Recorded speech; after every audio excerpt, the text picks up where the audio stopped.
L'ochlocratie, c'est le chaos où tout le monde s'affronte, le pouvoir de la foule. Alors vous avez des théoriciens qui ont notamment un certain Polybe de Mégalopolis, qui a théorisé le fait que, en fait, ces gouvernements, ces modes de gouvernement se succèdent dans l'histoire. Et l'un est la réaction de l'autre. Il va vous dire, on commence par un homme qui est un héros, qui sauve les gens d'une crise, et qui va devenir roi, parce qu'on va lui demander de devenir roi. Sauf que ses enfants, qui ne sont pas des héros, vont profiter de leur statut de roi et vont devenir des tyrans. Et le tyran, pour se protéger des révoltes, va s'entourer de pas mal de conseillers et de pas mal de personnes.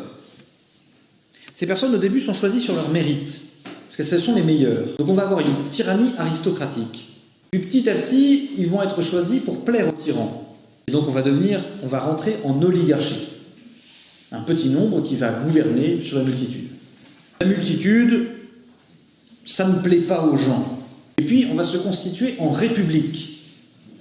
Parce qu'on va renverser le tyran, on va lui couper la tête.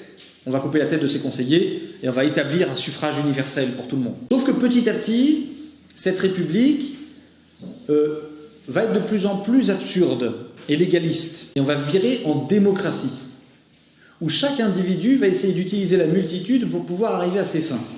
Le problème, c'est que plus la démocratie va avoir de place, plus on va finir par être dans ce qu'on appelle, c'est pour ça que je vous parlais d'un 9e régime, une ochlocratie. L'ochlocratie, c'est le chaos où tout le monde s'affronte, le pouvoir de la foule. Et donc là, la foule va se mettre à attendre quoi? Qu'émerge un homme providentiel, un héros qui nous sauverait, et qu'on va nommer comme roi.